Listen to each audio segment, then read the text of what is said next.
everyone, Kiwi here from Laughing Heart Hostel in glittering Hot Springs, North Carolina. Yeah, it's not a bad place. They got the world's slowest Wi-Fi. It's like 1990s dial-up, and they say that they don't normally have any issues with it, but man, it's like 5 times slower than any other hostel I've been at. So yeah, they need to upgrade their package on that. Yeah, but the place itself is fine. They got multiple rooms. I paid a little extra just to have a little private room here. There's a full usable kitchen. They have bunk rooms, semi-private rooms, and private rooms with a single or private rooms with they look like queen beds in them. So, and it's in a nice location. It's like right off the trail. I mean, when you come off the trail, and you get to that, the sizable wooden sign, and you just look to your left, and it's the brown building right there. So, yeah, I mean, it's super convenient in that way. And man, I was so looking forward to a shower when I got in. And I'm walking up to the front, and there's a a works crew pulling out a fire hydrant.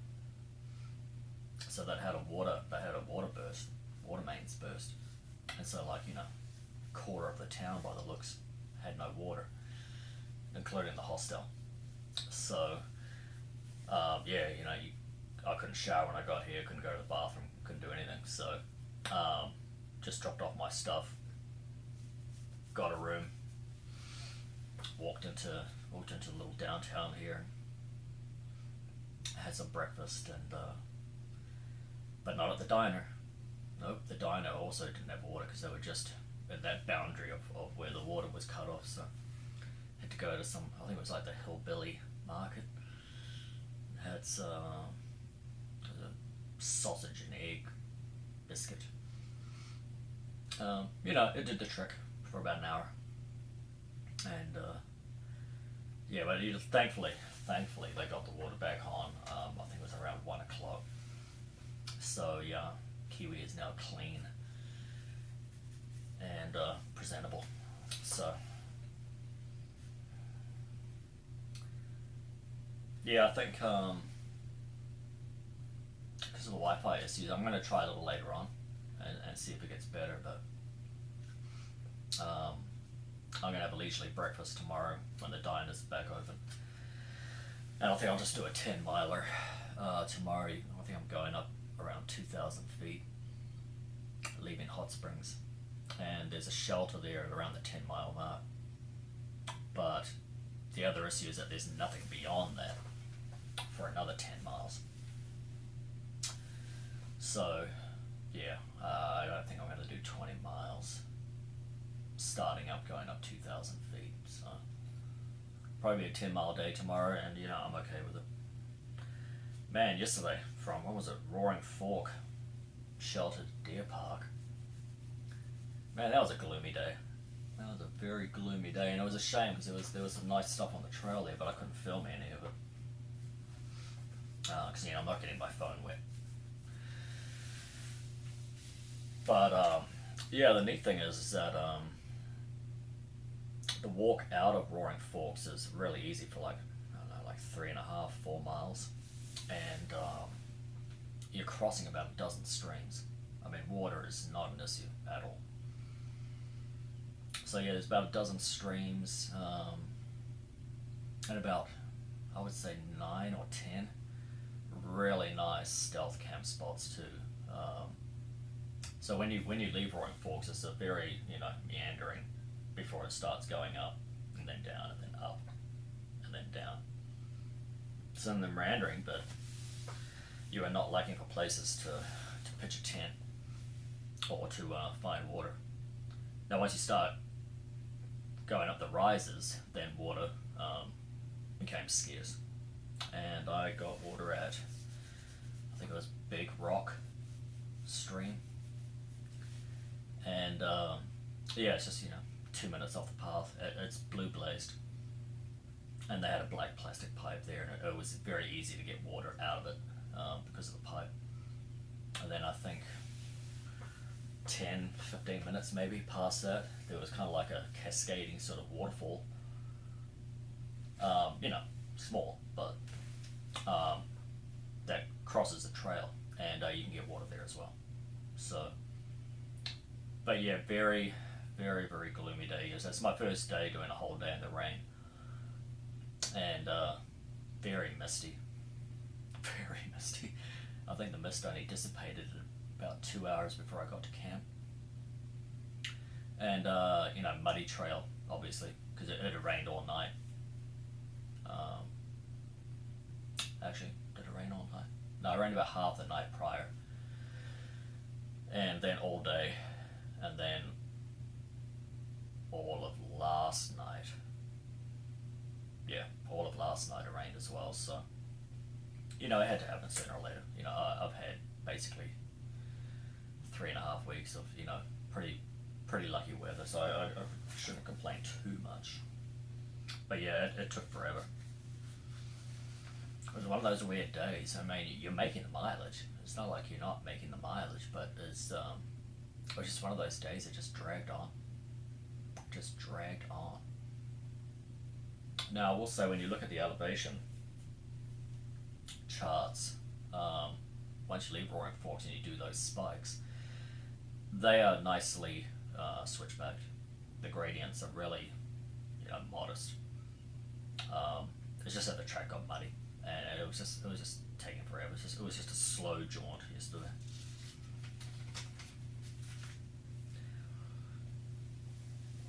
And so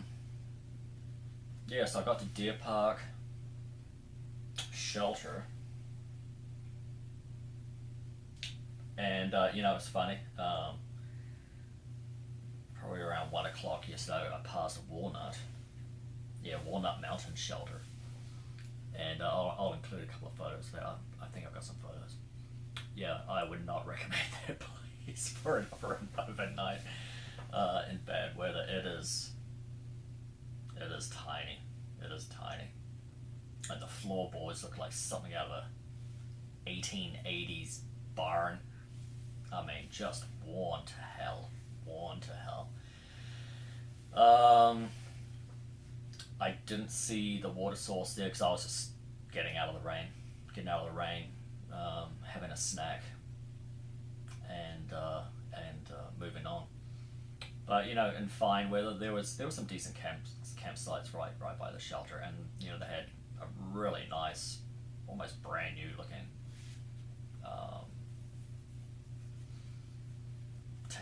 picnic table. And interestingly, they had the same kind of table at Deer Park, so maybe it's something they're introducing slowly, one by one. But yeah, Walnut Shelter. Yeah, I wouldn't be staying there. Now, Deer Park wasn't much better. It felt a little bigger. The floorboards were a little better, but yeah, there's still some gaps in those floorboards, man, and the mice make pretty quick work of coming in there. But again, if you don't have food, and they figure that out, once they've done their checking around and making sure that every square inch is covered in little mice pellets, they leave. They leave for the night. So, but man, no sooner had I put my sleeping bag down and got into it, and one just came racing up to me, like right up to my face, and like, where's the junk food at, man? Come on, I know you've got some. So for the love of God, don't feed these things. All right, don't feed them. If they're that unscared of humans, like, yeah, someone's feeding them. So yeah, let's try and stop that. I slept good there though. I think that's probably the best sleep I've had. I woke up, it was 48 degrees, and that was absolutely the warmest morning I've had. And it topped out today in Hot Springs. I think it was 70. So yeah, very pleasant day, and a nice easy walk from Deer Park down here. I think it's 3.5 miles. Um, yeah, and actually some pretty scenery too. So yeah, it was nice. Yes, pack covers. I tested my pack cover before I left, and I poured like a couple of buckets of water over it, and just beat it off, and just slipped away, and I was like, cool. But man, you put a pack cover on a pack where it's making contact with the brain, like the pack cap, and yeah, the water just soaks right through it. So, but on the vertical part of the cover, it was fine. It's just on the top where the water's just sort of sitting there, and at no time at all it was just soaked through it. So yeah, I mean, you hear people say these pack covers are a waste of time, and on the top, yes. So I'll have to buy some sealer and seal the top of that to keep it honest. But on the sides, it was doing fine. I mean, the water's moving, but on the top where it was sitting, it was pointless. My poncho's holding up. I mean, it's getting. I've already torn a couple of hems on it, but that's just from because ponchos have all the excess fabric. Putting a pack on after you've got that on, everything just kind of bunches up, and as you're trying to rearrange everything, things start to tear. But what I do like about the poncho is that it gives you good airflow into your armpits. Now, that being said, you're still sweating. I mean, I had a full body sweat going yesterday. My shirt did not smell particularly great by the time I got into Deer Park that evening. But yeah, so people online were commenting on some various things here, so I'll address them. Somebody was asking, why are people out without micro spikes? I guess because I mentioned sections of the track being really icy, and they are icy. But micro spikes, I mean, it's just one more thing. It's just one more thing to carry for 0.5 of 1% of the journey. And it's just another thing that's at ground level that you've got to end up touching with your hands.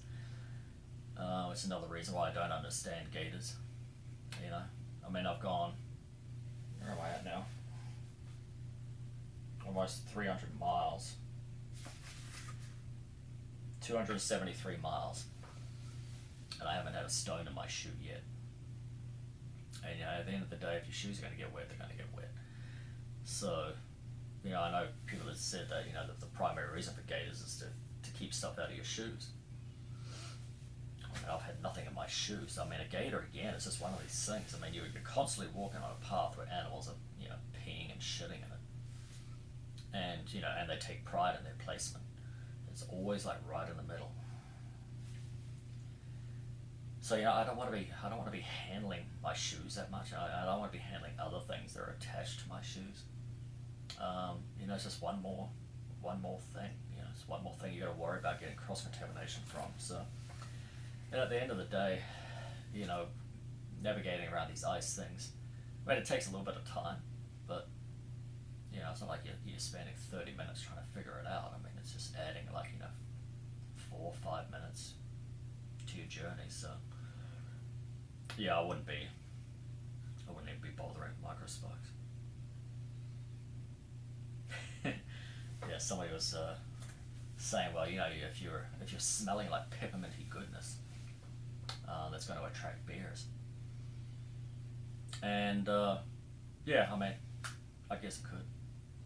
I've seen absolutely no evidence of bears so far on the trip.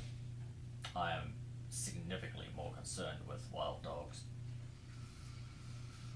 I think it's been 3 or 4 evenings now at various shelters along the trail where I've heard dogs out of the woods.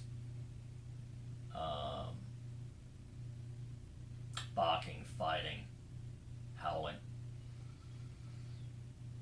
And yeah, I'm much more concerned about dogs. And I haven't met a dog yet that likes the smell of mint, so that's my take on that. They could come up wanting to eat Kiwi for dinner and go, ugh, he smells like toothpaste. Somebody mentioned a sequential playlist for my videos. That's something that I'll have to talk to my wife about doing back home. I mean, yeah, I could do it when I finish my journey, obviously. But yeah, I'll talk to her about getting a sequential playlist together. I mean, when I look at my stuff, it's all in order. So, I guess YouTube just likes to play around with stuff, but everything's dated. So, I did that for a reason, so that people find it easier to figure out where they left off and what they still have to watch. Oh, my Verizon phone.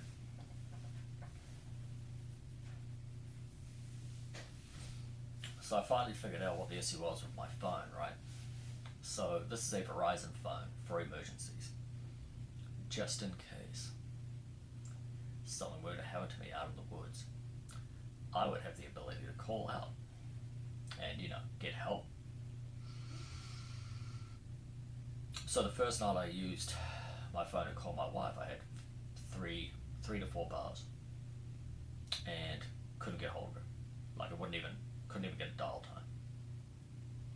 And the reception bars just disappear, gone. So I tried about a dozen more times, right, before I finally got a hold of her at Davenport Gap. And, the reception was shitty. I had to make like 3 phone calls to try and understand each other and get some information passed along. And so I tried last night at Deer Park. Again, 4 bars. And nothing. Right, the reception bars disappear. And don't even get a dial tone, and you can't get a call out. So I'm like, fine. When I get down to Hot Springs, I'll call her. Come down to Hot Springs, 4 bars. Try calling her, and I get a message from Verizon saying, you have no minutes left. Well, I've got a 300-minute plan, and I've used like 6 minutes. So I call them up today, and they're like, oh, well, we were doing some work to our systems, and may have just sort of shocked your phone or whatever else. So their recommendation was, turn your phone off, take the battery out, wait 2 minutes, put the battery back in, power it up, and you should be golden. I'm like, well, okay, sweet, love it if it works. So it doesn't work, so I call him back again, get another guy on the phone. And he says basically the same thing, and then he's like, well, hang on a minute. You don't have roaming on your plan. And I'm like, roaming? Who the hell? Who the hell pays for roaming? I mean, whose phone even does roaming anymore? I mean, it's not 1990. So what the deal is that a lot of where I am is in a roaming area, and my plan doesn't cover roaming. So my phone is essentially worthless. So I'll have to talk to my wife and then see how much it is to, get roaming added to my plan, so that, the whole point of having this phone, being out in the woods, can actually make it a useful item to be, carrying around. Because like I said, I mean, I'm in town, I'm in civilization, and they still consider this roaming here. So, awesome.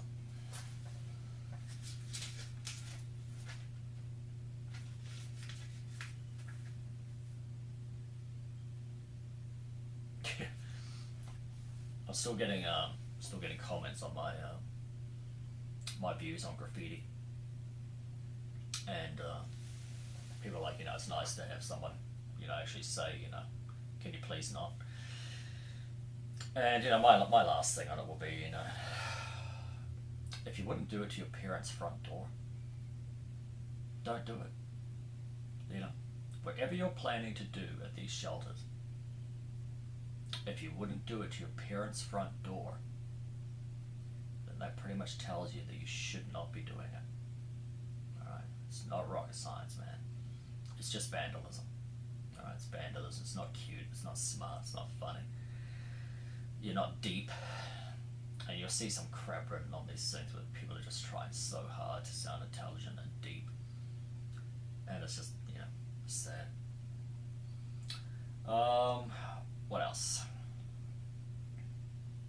I think that's about it.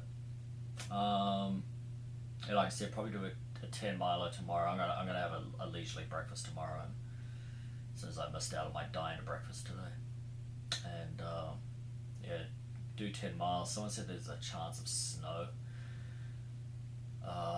Say by Saturday or Sunday. So we shall see. I'm gonna try again and upload some stuff from this hostel, but these may be delayed. These may be delayed until I get to Irwin, Tennessee, and it's it's like 5 days. So wish me luck, and thanks for everyone, the positive comments and everything on the videos, and people have been very thankful, just because they're a little bit more informative and useful to people who are coming up in the next week, few weeks, months, especially on just the conditions of water sources, especially, and people just like to be able to see the shelters. If I'd seen some of these shelters, I'd either make a decision to go there or make a decision not to go there. So it's useful information, and I'm happy to do it. I mean, it takes more time and video, but I would have loved to have had this information before I set off, so I will continue to do it as long as I'm on the trail, and hopefully all the way to Katahdin. So thanks for watching, everyone, and I will get back to you tomorrow when I set off. Alright, bye for now from Hot Springs, North Carolina.